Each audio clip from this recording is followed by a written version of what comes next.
출애굽기 20장 12절 말씀입니다. 내 부모를 공경하라. 그리하면 너의 하나님 나 여호와가 내게 준 땅에서 내 생명이 길리라.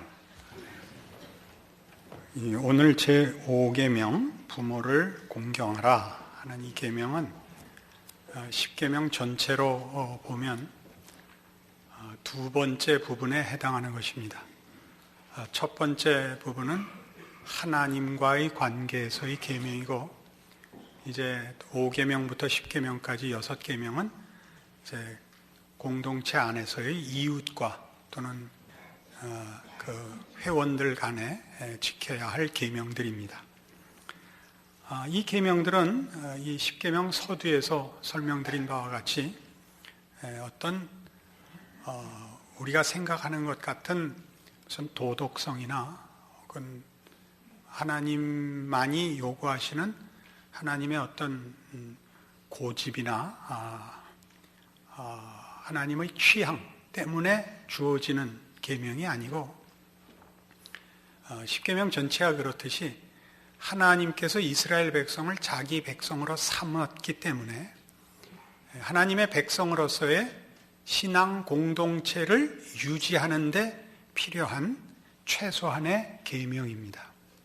하나님을 외면하고는 이 공동체는 유지될 수 없고, 같은 신앙 공동체 내에서 회원들 간에 이 질서를 지키지 않으면 공동체가 유지될 수 없기 때문에 그 파괴를 막으려는데 그 뜻이 있고, 더 적극적으로는 이 신앙 공동체를 만드신 하나님이 이 공동체를 통하여 이루시려는 하나님의 우리를 향한 목적을 이루시려는 데 뜻이 있습니다. 그것은 우리가 아는 대로, 보통 많이 쓰는 대로 영생복락을 누리게 하는, 하나님의 자녀로 부름받은 자들에게 약속하시고 목적하신 하나님의 목표인 것입니다. 근데 이 부모를 공경하라 하는 것은 그런 차원에서 이 공동체가 가져야 되는 질서 유지에 필요한 권위를 우리에게 상기시키는 것입니다.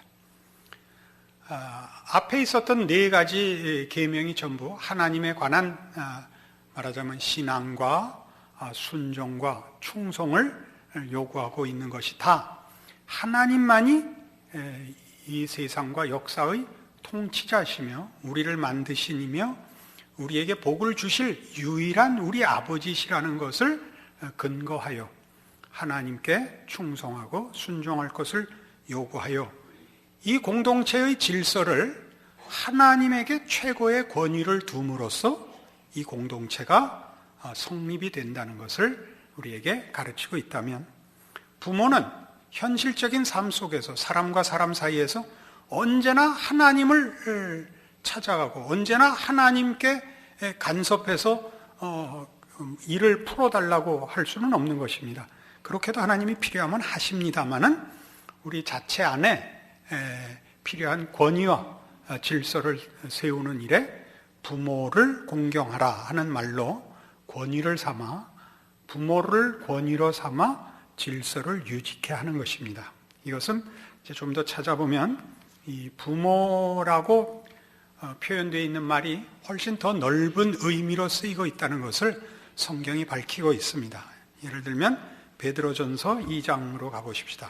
신약 성경 아주 뒷부분에 있는 책입니다. 379페이지 베드로전서 2장 13절입니다.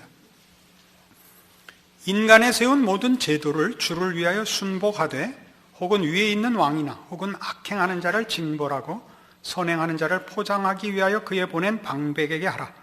곧 선행으로 어리석은 사람들의 무식한 말을 막으시는 것이라. 자유하나 그 자유로 악을 가리우는 데 쓰지 말고 오직 하나님의 종과 같이 하라. 무사람을 공경하며 형제를 사랑하며 하나님을 두려워하며 왕을 공경하라. 그러니까 이 지금 부모를 공경하라 하는 얘기는 훨씬 확대해서 말하자면 이 세상을 하나님이 통치하시는 통치의 방법과 그 질서를 유지하는 하나님의 그 방법으로 세상 가운데 그 권위를 주시는, 또 공적인 권세를 행사케 하시는 그런 기관과 사람들을 복종할 것을 요구하고 있습니다. 그 모든 일이 13절에 있는 바와 같이 인간에 세운 모든 제도를 순복하되, 왜 순복해야 되냐? 어떻게 순복해야 되냐면 주를 위하여 순복하라는 것입니다. 그러니까 사실은 이 성경이 쓰여지던, 신약 성경이 쓰여지던 당시에 이스라엘 백성이 자기네 신앙을 마음대로 펼칠 수 없는 로마의 압제 아래에 있었고 핍박 상황 속에서 이 명령을 받고 있다는 걸 잊지 마십시오. 이런 것들은 말하자면 우리에게 이런 말을 생각나게 합니다. 악한 정부라도 없는 것보다는 낫다. 잘 아시죠? 무정부 상태보다 무서운 것은 없다. 왜요? 악한 정부라도 최소한의 질서는 있는 법인데, 기준은 있는 법인데, 정부가 없으면 질서가 없게 되고, 그러면 혼란과 파멸만이 남기 때문입니다. 그래서 하나님께서 이 세상에 정부를 세워 정권자를 세우며 권세를 주는 것을 그 사람들이 제대로 하나님 앞에서 신실하게 행하느냐 안 행하느냐는 다른 문제입니다. 그건 따로 생각해야 할 문제고, 기본적으로 이것이 하나님이 우리 인간에게, 그러니까 믿는 자뿐 아니라 믿지 않는 자들에게까지라도 베푸시는 하나님의 은혜로 인류를 파멸과 혼란에서, 또는 가장 악한 그 비참한 상태로 가는 것을 막으시는 하나님의 일반적인 은총인 것을 이해해야만 합니다. 이걸 이해하지 못하기 때문에 우리는 말하자면 공권에 대해서나 무슨 어떤 책임 맡은 권세를 잡은 사람의 개개인의 문제를 제도 자체를 없애야 된다로까지도 생각을 하게 되고, 그 개인의 잘못으로 인하여 그 잘못 시행되는 법들을 법에 대해서까지 반대를 하게 되는 그런 처지에까지 빠지게 됩니다. 그런 일을 우리가 지난 한 30년 동안 한국 사회가 겪었습니다. 좋은 목적과 애국심을 가진 박정희 정권이었으나 인권이 유린됐다는 것 때문에 많은 사람들이 반발을 하고 결국 그 정권이 무너졌습니다. 그러나 그 바람에 무조건 권세를 잡은 것 혹은 권위라는 것을 거부하는 풍조가 생겨서 한동안 그동안 전통적으로 권위의 상징으로 여겨졌던 데가 그 공격을 받았죠. 그러니까 관공서를 침입해서 불을 지른다든가, 무슨 학교의 선생님이나 또는 제일 책임자인 총장실을 점거한다든가, 또는 하여튼 그런 식의 반발들을 우리가 해왔습니다. 그래서 이제쯤 와서 배우는 것은 각자의 입장과 또는 그 당한 아픔이 있겠지만 기본적인 법과 질서가 무너지는 것은 너무나 큰일이다 하는 시점에 우리가 지금 와 있습니다. 요즘 일어나는 현실로는 이제 FTA 협상 반대하는 것, 이런 문제로 또 큰 혼란을 겪고 있는데, 그분들이 잘한다 잘못한다의 얘기를 하자는 것 아닙니다. 저는 정치적 사회적 얘기를 할 입장에 있는 사람이 아닙니다. 신앙을 논하기 위해서 그렇습니다. 하나님이 이 세상에 주신 질서를 우리가 파괴하면 공멸만이 남는다 하는 것입니다. 그것은 여러분 요즘 거의 차를 이용하시니까 경험하셨겠지만, 차 타고 나갔다가 제일 당황스러울 때가 신호등 꺼졌을 때입니다. 그러면 어떻게 해야 됩니까? 신호등이 꺼져 있으면 목숨을 걸고 돌진을 하거나, 그래갖고 살아남거나, 아니면 한없이 기다리는 수밖에 없는데, 지금 서울 시내의 교통량으로 볼 때는 24시간 언제나 차량이 넘쳐납니다. 그거 다 기다려서 집에 왔더니 환갑이 되었더라. 그런 얘기는 우리가 자주 듣는 현실적인 경험들입니다. 그래서 하나님이 이 부모를 공경하라라고 주신 이 질서는 바로 이런, 하나님께서 이 세상을 죄로 인한 공멸로부터, 비참한 최악의 경우로부터 인류를 보존하기 위한 하나님의 은혜의 그 통치입니다. 그래서 우리는 악한 법이라도 지켜야 하며 손해를 볼지라도 법이나 권세 자체를 부정해서는 안 된다는 것을 배웁니다. 좀 더 나중에 이 문제를 결론 부분에서 종합하겠습니다마는 여기엔 묘하게 장수라는 그 보상이 붙어 있죠. 부모를 공경하면 너 오래 산다. 이것은 이 계명을 지키면 그 보상을 장수하는 것으로 받는다라는 개념은 아닙니다. 우리가 성경에서 이렇게 하면 복 받는다라고 얘기할 때 물론 기본적으로는 개인적인 하나님과의 관계에서 하나님께서 기뻐하사 우리와 우리의 한 일에 대하여 상을 주시는 일이 있습니다. 또 우리가 그걸 구할 수도 있습니다. 그러나 이 문제는 조금 다릅니다. 우선 신명기 4장에 가보십시다.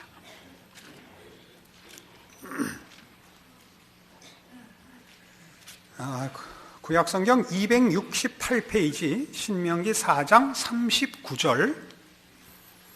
그런즉 너는 오늘날 상천하지 오직 여호와는 하나님이시요 다른 신이 없는 줄을 알아 명심하고 오늘 내가 네게 명하는 여호와의 규례와 명령을 지키라. 너와 네 후손이 복을 받아 네 하나님 여호와께서 네게 주시는 땅에서 한없이 오래 살리라. 장수의 복이 다시 선언되는데 그 조건이 뭐죠? 하나님이 누구신가를 알고 그분의 명령만 따라라거든요. 5장에서는 이렇게 나옵니다. 5장 33절. 너희 하나님 여호와께서 너희에게 명하신 모든 도를 행하라. 그리하면 너희가 삶을 얻고 복을 얻어서 너희의 얻은 땅에서 너희의 날이 장구하리라. 지금 이 얘기들은 그러니까 조금 전에 설명드린 대로 하나님께 잘했더니 하나님이 복을 주더라 보다 훨씬 넓게 즉 하나님이 예수 그리스도를 보내사 십자가로 우리를 구원하셨다와 보다 더 넓게 하나님이 구원을 얻지 못한 세상 사람들, 죄 속에 사는 사람들을 위해서도 질서와 권세를 주사 저들을 혼돈과 파괴에서 구원하시는 은혜를 베풀고 계시다라는 측면의 의미에서의 복을 받는다라는 뜻입니다. 아직 잘 이해가 안 갈 거니까 조금 더 설명을 할 겁니다. 22장, 여러분 얼굴을 보면 제가 압니다. 알아들었는지 못 알아들었는지. 신명기 22장, 그래서 이런 말이 나오는 거예요. 6절, 성경에 이런 말이 있는 거 기억 못 하실 겁니다 아마. 노중에서 나무에나 땅에 있는 새의 보금자리에 새 새끼나 알이 있고 어미새가 그 새끼나 알을 품은 것을 만나거든 그 어미새와 새끼를 아울러 취하지 말고 어미는 반드시 놓아줄 것이요 새끼는 취하여도 가하니 그리하면 네가 복을 누리고 장수하리라. 으악, 그런 생각이 안 나세요? 오, 성경에 이런 말씀이. 여기서 장순이 여기서 복인이 뭐예요? 씨를 말리지 말라잖아요. 그죠? 여러분 지금 어떻게 됐죠? 우리 예전에 저 어렸을 때는요, 골목골목에 그 굴비 장수들이 다녔어요. 굴비 이렇게 꿰가지고, 그거 얼마 안 했습니다. 근데 지금은 그거보다 훨씬 적은 거 한 마리가 몇만 원이 됐습니다. 왜 그렇게 됐습니까? 저인망으로 싹쓸이를 해서 새끼가 남아나질 않습니다. 그래서 요새는 멸우치만한 굴비를 먹게 됐습니다. 그러니까 이제 와서 인류가 환경의 중요성을 깨닫기 시작을 했죠. 이게 그러니까 자연을 파괴하는 것이 곧 우리 집과 우리의 건강을 해치는 것이라를 알기 시작을 했습니다. 이게 지금 그런 차원의 하나님이 당신이 창조하신 세계를 당신의 은혜로 통치하시며 그 통치하시는 질서와 그 의미와 가치에 대하여 우리에게 설명하여 우리로 하여금 복을 받는다는 것은 이 하나님의 질서를 순응하는 것이 복이라는 것으로 현실로서 그렇고 사실은 신앙으로서는 더욱 이것이 더 확인되는 이런 면들을 예를 들어 확인시키는 것입니다. 25장에는 이렇게 되어 있습니다. 25장 15절 오직 10분 공정한 저울추를 두며 10분 공정한 되를 둘 것이라. 그리하면 네 하나님 여호와께서 네게 주시는 땅에서 네 날이 장구하리라. 여기 또 장수인데 뭐 하라고요? 정직하려는 거죠. 그러면 복 받고 장수한대요. 그러니까 정직하면 오래 사나요? 이승복 어린이는 정직해서 일찍 죽었습니다. 여기서 말하는 정직은 그것보다 한 개인의 이해관계를 벗어난 그 하나님 통치 질서에 대한 이해요. 그래서 하나님이 창조하신 세상에서 어떻게 사는 것이 하나님의 통치에 순응하여 복받는 것인가요? 하나님이 복 주시려고 세우신 질서이기 때문에 그걸 거스르는 건 자기에게 손해로 올 수밖에 없다는 걸 가르치는 부분입니다. 그렇지 않습니까?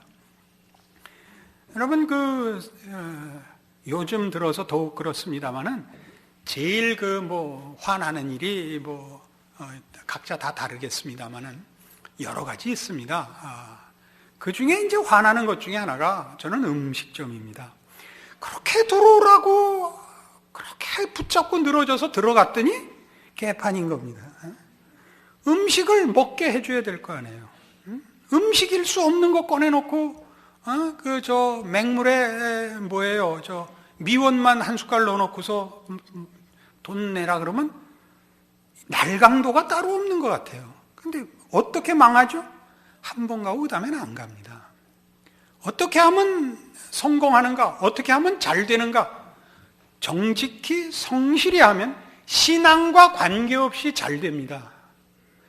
그 잘 된다는 것은 꼭 상업적으로 잘 된다는 걸 떠나서 일단 본인이 행복하며 본인이 겁날 것이 없고, 그리고 대부분의 경우 특별한 경우가 아니면 노력한 대로 그 결과를 얻게 되는 것이 하나님의 통치 방법입니다. 그것은 구원과도 상관없는 하나님의 통치입니다.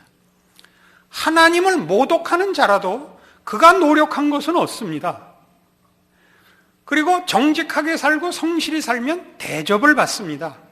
그것으로 구원을 얻는다는 얘기는 아닙니다. 그러니까 거기까지 다, 그러니까 이 세상과 역사와 모든 살아있는 것들의 유일한 통치자는 하나님이시요, 이 통치자는 그 통치의 질서를 우리에게 이렇게 가르칩니다. 우리 하나님은 공의로우신 하나님이며 자비로우신 하나님이며 복을 주시려는 통치자입니다. 그 통치를 따르는 것이 우리에게 이익인 것입니다. 그래서 어쨌든 사람이 살려면 이런 질서가 필요하다. 그리고 이 질서는 어떤 권위에 의해서 예전에는 그 질서가 존재했습니다. 그것이 동양에는 충효였고 서양에서는 사실 기독교였습니다. 그러니까 우리가 아는 대로 중세시대 내내 기독교의 신앙을 가지고 질서의 주인이 됐었죠. 그러나 중세시대의 기독교의 실패는 뭐였냐 하면 이 신앙을 모든 사람의 행복과 또 하나님을 아는 대로 인도하는 데 주력하기보다 이걸 세상적인 권세로 너무 많이 남용하는 바람에 사람들에게 오히려 짐을 지우고 신앙이 모든 사람들에게 고역이 되고 말았습니다. 그래서 결국 사람들이 가지는 최소한의 그 생각에도 그 항복을 받아내지 못하고 반발을 사서 잘 아시는 대로 개혁이 일어났죠. 종교계 자체 내에서 일어난 것을 종교개혁이라고 하고, 인류 전체가 기독교의 그 잘못된 독단에 대해서 반발한 것이 문예 부흥입니다. 그래서 서구는 그 이후로 기독교가 권위였던 것이 거부되고 이제 뭐가 남느냐? 인본주의적 합의로 질서의 근거를 만듭니다. 그 근거가 뭐였죠? 그 원칙이 자유, 평등, 진리입니다. 이것이 이제 서구 사회가 가지는 질서의 근거로서의 합의입니다. 그런데 이 자유니 평등이니 진리니 하는 건 기독교에서 이해하는 것과 서구 사회가 합의한 것은 전혀 다릅니다. 서구 사회가 합의한 자유, 평등, 진리는 인본주의적이고 계몽주의적인, 인간이 말을 하면 알아듣는다라고 생각하여 만들어낸 것들입니다. 그래서 자유라는 것이 죄로부터의 자유가 아니고, 말하자면 각각 자기 권리를 주장할 수 있다고, 평등이라는 것이 하나님을 모시는 그의 백성으로서의 평등이 아니고 각각의 권리가 다 평등하다는, 그러니까 억압과 뭐라 그럽니까, 이렇게 피해를 보지 않는 차원에서의 평등이고, 진리가 하나님을 아는 진리가 아니고 하나님의 뜻을 쫓는 진리가 아니고 과학적 사실에 근거한 진리가 더 많은 이 단어의 정의에 근거하고 있습니다. 그렇게 되니까 진리의 주인이 하나님이 아니라 과학이 되고 말았고, 과학은 그것 자체로는 도덕성이 없습니다. 그러니까 도덕과 진리가 결별을 하고 말았습니다. 그러니까 지금 우리가 현대 사회를 보면 도덕성이나 윤리성과 그 사람이 가진 전문성과는 별로 물어보지 않는 시대가 됐죠. 자기가 할 줄 아는 전문성에서만 뛰어나면 윤리성은 묻지 않는 사회가 되고 말았습니다. 이런 것들이 말하자면 서구 사회에서는 이 합의를 했지만 그것이 하나님을 주인으로 모시고 최종적 권위로 모시고 이룬 합의가 아니기 때문에 결국 어디로 왔냐면 모두가 자기 주장을 자제하지 않는, 타협을 거부하는 신이 되는 자리에 와서 우리 좋은 표현으로 다원주의 사회가 되고 말았습니다.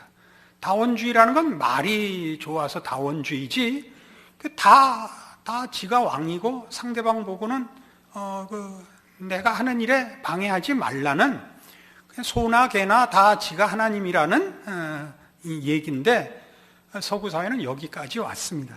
근데 이 문제는 말하자면 인류 문명이 발전하면서 맞이한 그 단계, 과정이 아닙니다. 그전에는 미련하고 그전에는 더 무식해서 이럴 틈이 없었는데, 발전해가는 과정에서 만난 다원화고, 더 발전하면 좀 더 나은 곳으로 갈 거라고 세상은 자꾸 유혹을 하고 오도합니다만, 성경의 증언에 의하면 이것은 죄송의 발로고 인류 역사 언제나 있었던 일이랍니다. 그것이 구약 성경 400페이지 사사기 21장 맨 끝절에 나옵니다. 구약 성경 400페이지 사사기 21장 25절입니다. 그때에 이스라엘에 왕이 없으므로 사람이 각각 그 소견에 옳은 대로 행하였더라, 이렇게 나옵니다. 사사시대라는 것은 출애굽해서 약속된 땅에 이제 여호수아를 앞세워 들어가, 그 젖과 꿀이 흐르는 하나님이 약속하신 땅에 들어가 그 땅을 정복하고 여호수아 죽고 난 이후에 처음으로 이스라엘이 자기네 나라, 자기 땅, 자기 재산, 그리고 그 기름진 땅에서 행복한 환경과 조건 속에서 살게 되었던 시대입니다. 그러나 신앙적으로는 가장 못나게 굴어서 늘 이웃 나라의 침입을 받고 이웃의 약탈에 늘 노출되어 있었던 아주 고난의 시기였습니다. 그래서 사사들을 세워, 사사라는 것은 재판관에 해당합니다. 하나님이 이스라엘 백성에게 너희가 하나님을 배반해서 이 일이 생겼다라는 것을 거듭 가르치고 교훈하지만 말을 듣지 않아서 계속 이 재앙을, 불행을 반복했던 시절입니다. 그것을 결론을 뭐라고 내냐면 왜 이런 일이 생겼다고요? 이스라엘에 왕이 없어서 그랬답니다. 여기서 왕이 없다는 것은 저들이 항복해야 할 권위자를 왕으로 모시지 않았단 말입니다. 하나님을 하나님으로 섬기지 않고 각각 왕이 됐기 때문에, 즉 각각 그 소견에, 사람이 각각 그 소견에 옳은 대로 행했던, 이때야말로 기록된 역사로는 최초의 다원화 시대였죠. 그래서 다 각각 자기 마음대로 살아서 결국은 스스로 파멸을 초래했다. 이게 사사기입니다. 그래서 우리가 오늘 그 세상에 살고 있는데, 우리가 왜 이 세상에 살게 됐냐 하면 세상의 죄악성이, 세속성, 우리 마음에 있는 본성이 우리를 죄를 억제하고 거룩을 연습하는 일에 본성적으로 거부 반응을 일으킵니다. 여러분 아시다시피 여러분이 옛날에 여러분 부모 밑에서 자녀였고 지금은 여러분이 여러분 자녀를 둔 부모로서 자녀가 어떻게 하는가 보십시오.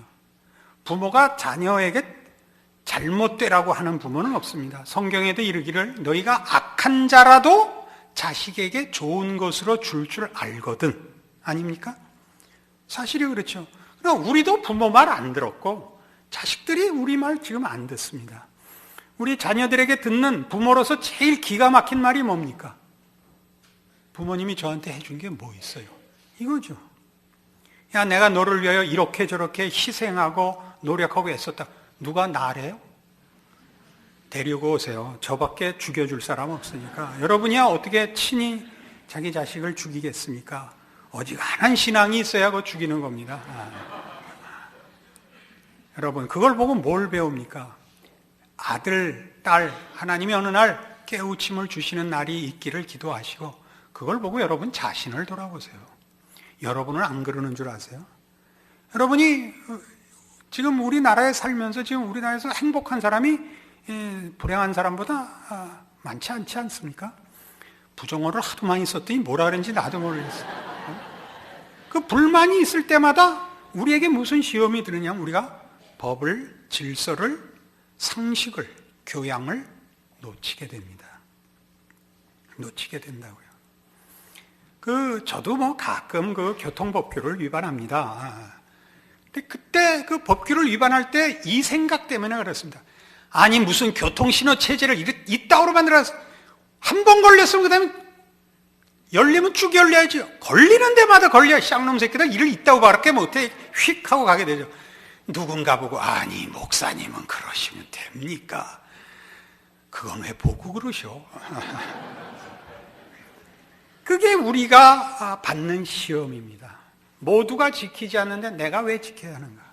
모두가 자기 이익을 따라서 법을 굽게 행사하는데 왜 나만은 손해를 감수하고 이걸 지켜야 하는가?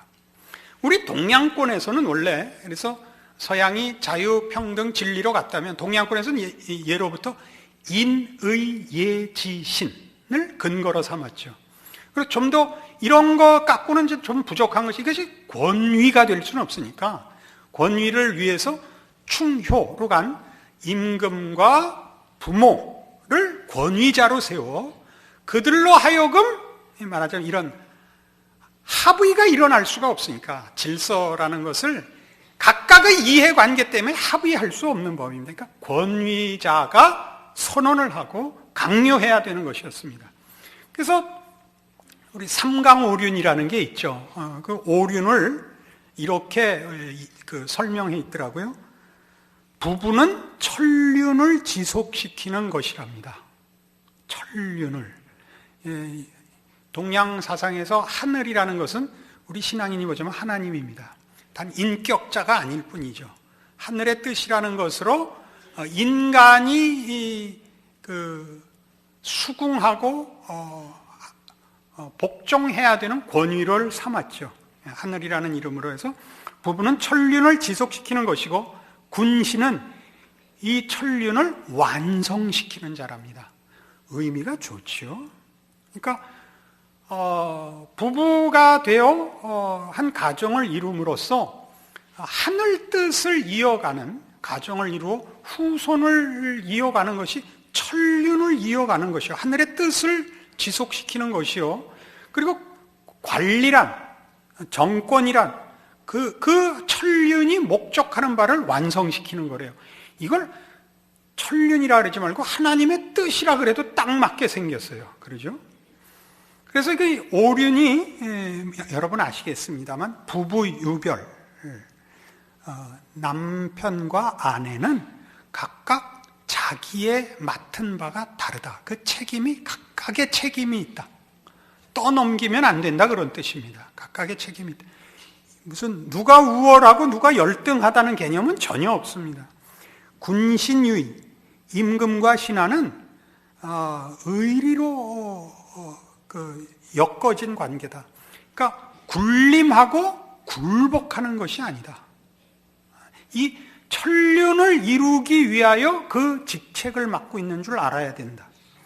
부자유친이라, 부모가 가지는 권위는 자녀를 위하고 사랑하여 그를 키우기 위함이지, 자녀를 자기 마음대로 조종하거나 자기 욕심을 채우는 도구로 사용해서는 안 된다. 이건 성경에도 있어요. 부모들아, 자녀를 사랑하고 노엽게 하지 마라. 이건 성경에도 있습니다. 장유유소, 어른과 젊은이 사이에는 차례가 있다. 어른을 공경해라 이거죠. 이것은 오늘날 좀 더 확장하자면 어떤 전문성에서는 전문성을 가진 사람에게 권위를 인정해야 됩니다. 부무유신, 친구란 신뢰와 믿음으로 맺어지는 것이지 이해관계로 가까워지는 거 아니다. 부무유신입니다. 왜 이런 얘기를 여기까지 끌고 왔어야 됐냐 하면, 우리는 신앙을 처음에 하나님이 하라 그러는 걸 하면 복받는 그런 신앙으로만 종종 이해를 해서, 말하자면 하나님 앞에 신앙생활을 한다는 것이 특별한 것, 그러니까 세상적이지 않은 것이라는 초월성과 그 분명한 명분과 형태로만 이해를 하는 신자들이 너무 많습니다.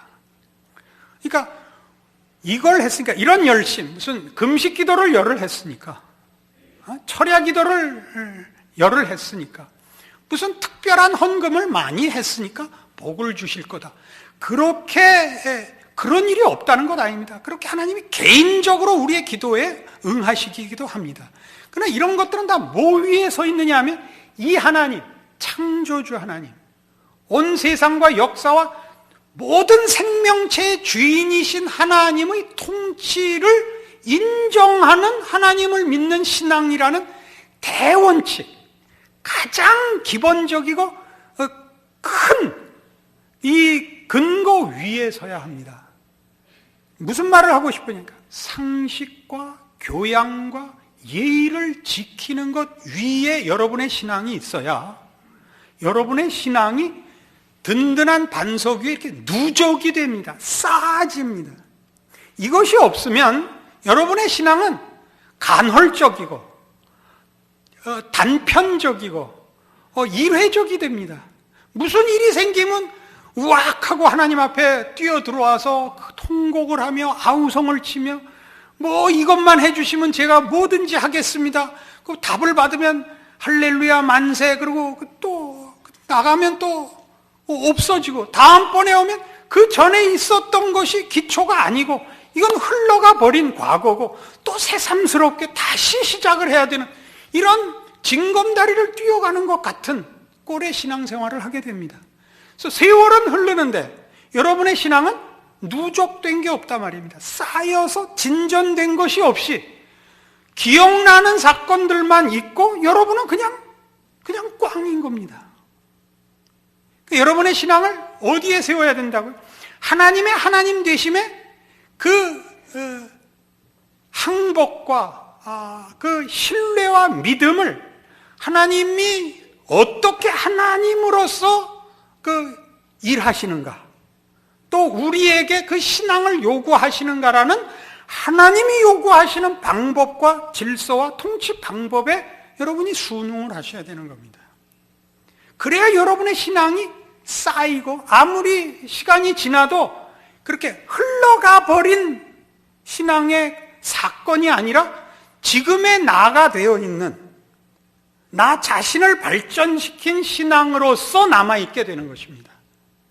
그래서 교회 안에서는 늘 이런 오해가 일어납니다. 불만이기도 하지요. 교회는 그럴 줄 몰랐다, 이 얘기가 나오거든요. 교회에 가면 법이라는 건 최악의 방법이고 최저의 하부입니다. 그렇죠? 최저의 질서를 지키는 가장 소극적이고 부정적인 기준이 법입니다. 그 위에 상식이 있고 예의가 있고 도덕이 있고 윤리가 있고, 그리고 그 모든 것을 훌쩍 뛰어넘어서 신앙이 있는 거 아닙니까? 그러니까 우린 신앙인으로 우리 공동체가 모였다 그럴 때는 이건 물론 뛰어넘는 경지일 거다라고 쉽게 생각을 합니다. 그러나 신앙인이라면 바로 이 법을 통과하시고 상식을 통과하시고 교양을 통과하시고 도덕을 통과해 오셔야 됩니다. 거기에다 하나님의 통치의 방법과 질서와 하나님이 누구신가에 대한 이해의 가장 기본적인 내용들이 거기 있기 때문입니다. 그러니까 교회 안에서 느닷없는 일을 당하죠. 이게 완전히 상식 이하의 일을 당할 때 우리 모두가 놀라는 겁니다. 아니, 교회가 그럴 수 있습니다. 왜요? 우리는 완성되어 만나 있지 않습니다. 신앙적으로만 합의가 되는데 뭐만 합의가 되냐면 수준이 합의되어 있는 것이 아니라 신앙 고백과 목표와 하나님에 대한 이런 것들만 합의되어 있고, 그리고 가기로 합의한 사람이지 도달했다는 사람들은 아닙니다. 저야 이제 거의 다 갔습니다만 여러분이 이제 시작할 수도 있고 조금 간 사람도 있겠죠. 근데 여러분이 여기서 뭐에 놀랜다고요? 같은 신앙의 차원에서 지켜야 할 가장 기본적인 것이 안 돼 있는 일에 놀래서 뭐라고 생각을 하느냐 하면 이건 교회도 아니다, 신앙은 다 위선이다, 이렇게 뒤집어지는 겁니다. 그렇지 않습니다. 그래서 우리는 신앙의 차원에서 맨 기준부터 여러분을 점검하시고 상대방도 그렇게 이해하셔야 됩니다. 이런 일들은 우리의 삶 전체에 대하여 신앙 훈련이 어디서나 이루어지고 있다는 것을 확인시킵니다. 여러분의 일상생활 속에서, 세상 속에서 여러분이 법을 지켜야 하고 상식을 지켜야 하는 일들은 세상 사람에게는 세상 법이요 세상 질서지만 우리에게는 신앙의 싸움인 것입니다. 그것은 성경에 나와 있는 얘기입니다. 어떻게 하라고요? 산에 갔다가 산삼보거든 다 뽑아오지 말고 하나 남겨두라니까요. 응? 그래야 여러분 후손 중에 누군가가 신받다를 외칠 날이 생기는 겁니다. 싹 쓸어오면 그 다음에 여러분 후손은 어떡할 겁니까? 우리 시대까지만 살고 말 겁니까? 미국 사람들을 보십시오. 그 사람들 뭘 하죠? 후손들을 위하여 자원을 아낍니다. 우리는요, 우리 이제 다 쓸어서 우리 근처 바다에서 뭘 잡을 게 없습니다. 이제 멸우치가 한 마리에 3만 원 하는 날이 올지 모릅니다. 이것이 하나님의 통치고 우리가 배워야 하는, 하나님이 어떤 분이시고 하나님의 백성으로 산다는 게 무엇이고 우리의 모든 삶의 모든 정황과 그 삶의 그 반응을 어떻게 해야 하고 그것이 우리에게 어떻게 복인가 라는 것을 배우는 신자의 특권인 줄을 아는 그런 깨우침과 복이 여러분에게 있기를 바랍니다. 기도하십시다. 하나님 아버지 은혜를 감사합니다. 하나님은 온천하 만물의 창조주시고 주인이십니다. 또한 우리의 아버지십니다. 우리를 위하여 하나님이 이 세상을 다스리시는 법의 그 통치 질서에 순종하라 하십니다. 눈앞에 보이는 이익을 위하여 우리가 하나님의 법을 거스리는 미련한 짓에 빠지지 않게 하시고 자기만을 위하는 세상 사람들 때문에 우리도 하나님의 법을 거스리는 시험에 빠지지 말게 하시옵소서. 우리 자신을 위하여 하나님의 은혜로우신 통치의 결과를 나누기 위하여 우리가 우리의 몫을, 우리의 책임을, 우리의 자리를 지키는 신자로 하루하루를 살아가게 하시옵소서. 지금은 우리 주 예수 그리스도의 은혜와 하나님 아버지의 극진하신 사랑과 성령님의 교통하심이 이 세상을 만드시고 다스리시되 복 주시며 사랑하시며 구원하시는 하나님 아버지인 것을 깨닫고 모든 삶과 형편에서 하나님의 자녀다운 순종으로 살리라 약속하고 돌아가는 심령들을 위해 영원토록 함께 있을지어다. 아멘.